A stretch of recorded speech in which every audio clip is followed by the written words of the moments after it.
Two opinion pieces were published in the Boston Globe this month that centered on Congressman Richard Neal's campaign contributions.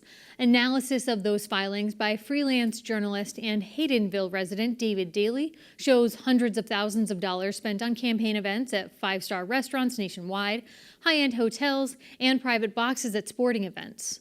Spending he believes to be inappropriate.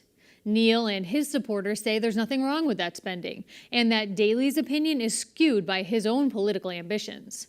Daley joined me in the studio to discuss. I was really curious to see where my congressman was spending his time, how he was raising his money, and what he was giving in return. So I cracked open his FEC reports, which are available online for anyone to look at. And what I saw was really distressing. For the 5 months since the congressman was reelected, he's essentially been on a 5-month fundraising frenzy.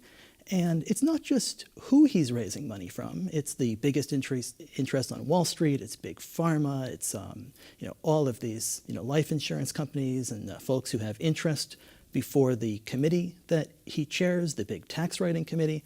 But it's how he's doing it. It's going around the country touring wine country and the heart of Texas and South Beach food fairs and staying at the Ritz-Carlton and having these wild nights of $13,000, $15,000 fundraisers at these expensive hotels and fancy restaurants. It seemed like a pretty swell lifestyle. Well, the congressman has responded and said that there's nothing wrong with the way that he is raising this money. When he spoke with New England Public Radio, he clearly disagreed with your position and also called it a, quote, a cheap shot, and said that you, in fact, are intending to run for his seat. Is that the case? This is pay-to-play politics at its worst and most embarrassing. This is not about me. Listen, I understand why the congressman wants to make it about me. It allows him to dodge these questions about where he's raising his money and the goodies that he's giving donors in return.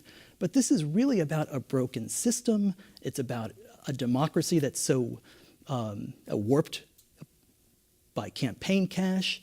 And it's about a congressman who's been living in the Washington swamp for so long that he doesn't even seem to recognize that he's up to his eyeballs in mud. Again, I understand if he wants to make this about me or about politics. This ought to be a question about a democracy and the kind of democracy we want to live in. I'm a journalist like you. I'm used to getting answers to the questions that I pose. And if it turns out that a campaign is the way to get those answers, well, perhaps we'll have to think about that. So you are planning a run or thinking about a run? I think that there have been lots of people since these articles came out who have approached me and suggested that I take a look at it. I think that but as a result of you having written the piece, yes. As opposed to you saying, because right. I think the congressman, what he was, I would say, alluding to is that you wrote this as sort of a way to throw some skepticism at him before you announce a run yourself. No, I think that there's a lot of frustration out there. The congressman has had one Republican challenger this entire century. He really hasn't had to face a challenge from, He had a primary challenger not that long ago, this last election cycle, who he defeated. The congressman has been able to raise all of this money, and what that does is it insulates him from primary challenges, and it insulates him from general election challenges. So he spent $3.2 million last year on his re-election campaign. And all of that money is essentially armor. It insulates him from the voters, and it makes him accountable to special interests and not to the public interest. I want to quote, yes. Excuse me, I want to quote the piece that you wrote, and you said that the fact that the congressman has been doing this is, quote, a powerful reminder of who really governs our decayed democracy and a discouraging example of the way politicians like Neal immediately rush to auction their positions to the nation's business elite. That's strong language, auction their position. What evidence do you have to directly support that? Well, I would say this. I would say that the New York Times has identified the 30 wealthiest companies in America that paid no income tax last year. 17 of those 30 companies gave Richard Neal money in the 2017-2018 cycle. meaning they gave our congressmen more money than they contributed to the national defense or to clean air or anything else that the government does for us.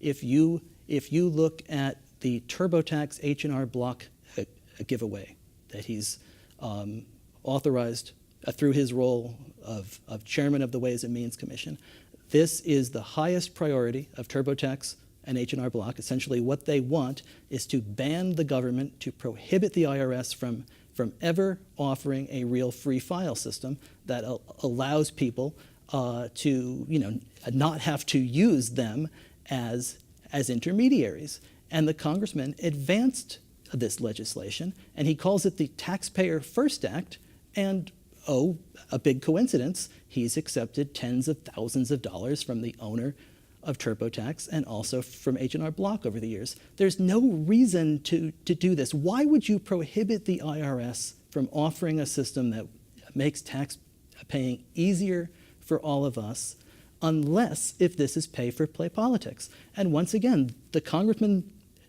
wants to dodge these questions. He wants to say that this is about politics. It's not about politics. It's about a democracy, and it's about our democracy and our seat. And again, the congressman has said there's nothing wrong with the way that he fundraises. He does so legally. And actually, Jack Connors, who has raised money for the congressman in the past, wrote an op-ed published a few weeks after yours in the Boston Globe.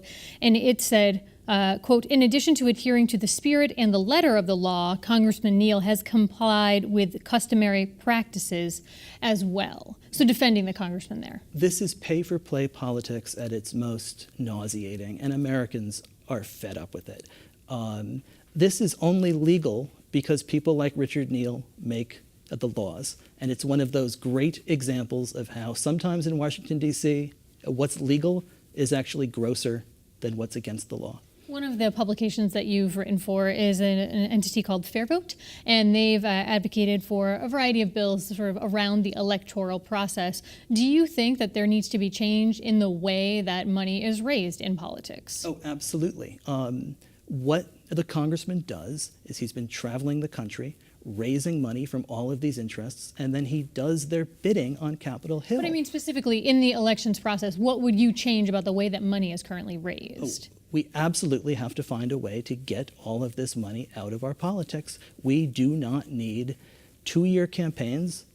People do not need to raise $3 million to run for a seat here in Western Massachusetts that has not had a major party challenger in years. There's no reason to raise this kind of money unless if you are getting something in return for it. I suspect I would hear the congressman or Jack Connors say the reason that he is raising all of this money is because he's supporting Democrats and other candidates, in other congressional districts, supporting candidates that can't raise this kind of money, who maybe don't have the clout in Congress through the years of service that he has had. What Jack Connors didn't mention in that piece anywhere is that the congressman swamped his Democratic primary challenge opponent in the last election by spending $3.3 million against the $135,000 that she was able to raise. He was not giving that money to Democratic candidates around the country, and I imagine that it would be, rather insulting to a lot of those first-time candidates and